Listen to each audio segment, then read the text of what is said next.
What's up, y'all? What's up? Hey, what do you know? Because y'all stink, man. Take a step back. One of y'all smell it. What do you know about your opponent's style?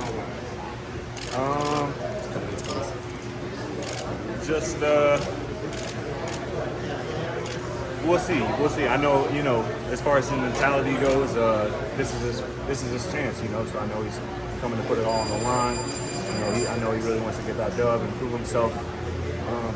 But Coach Brad, he made a great point, and that's if he truly believed in his skills, if he truly believed that he belonged here, that he wouldn't wait till he was 28-0 to make that jump. He wouldn't wait till he was 31, 32 years old to make that jump.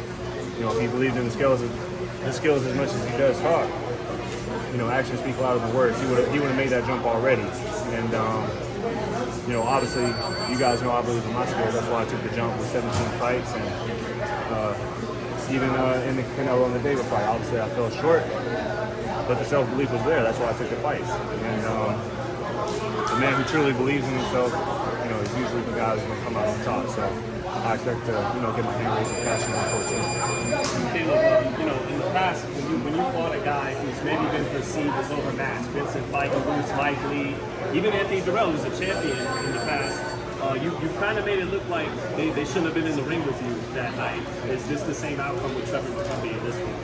Yeah, that's the goal, that's the plan, show him that there's levels. And, I also take it personal that, he's waited this long to step up, and he chooses me to be his first step-up fight. Obviously, he feels like he can beat me by doing that. And, obviously I take that personally, I take offense to that, so I plan on showing him. What do you think of kind of the juxtaposition the fans drew between you two guys at the presser? It's like Caleb's the white dude down with La Raza, you fight into the cookout, this guy's the MAGA, middle America guy. Just what do you think of that kind of selling the fight and people drawing that juxtaposition? I don't think much of it. I don't worry about stuff like that. I don't care about stuff like that. The fans, the media, they do what they do. I'm going to do what I do, and that's focus on training, focus on fighting, and, whooping ass. So. What's your thoughts on Ryan pleading guilty to the commission for taking PEDs? And after all the stuff he said on it, after all that stuff in his own defense, he pleaded guilty. Yeah, I spoke, with Marcos a couple of days ago, and, I just find it peculiar that, if you're, he's been swearing up and down that he's innocent, then, and if it's so easy to prove, obviously one would go to court and prove that other than, rather than, cough up $1.5 million and take a 1-year ban. People were cooking me in the comments because I said 2 years instead of 1. Yeah, but it's just, regardless, why would you take that ban? And I'm not coughing up that much money. Regardless of how much money you have, I ain't coughing up that much money. Especially if I know I'm innocent and it's so easy to prove. So, but he took the other route, so I feel like that says a lot. But. Do you think you and Trevor, I don't know, do you feel like outside of this, Trevor could be someone that I could relate to that guy, I could be friends with that guy, or is there something about him that's really off-putting to you? No, we couldn't be. I don't think we could be friends because, for one, he's a cheater. He's been calling me a quitter, and if any of you guys can raise your hand of seeing me quit in a fight or anything in life, raise your hand and let me know because if it's one thing, I'm not a quitter. I'm not a cheater either, and he's a cheater. He's been caught, he's been busted, he's been suspended, he's been fined for not only taking steroids, but also for getting a legal IV after the weigh-ins. And so,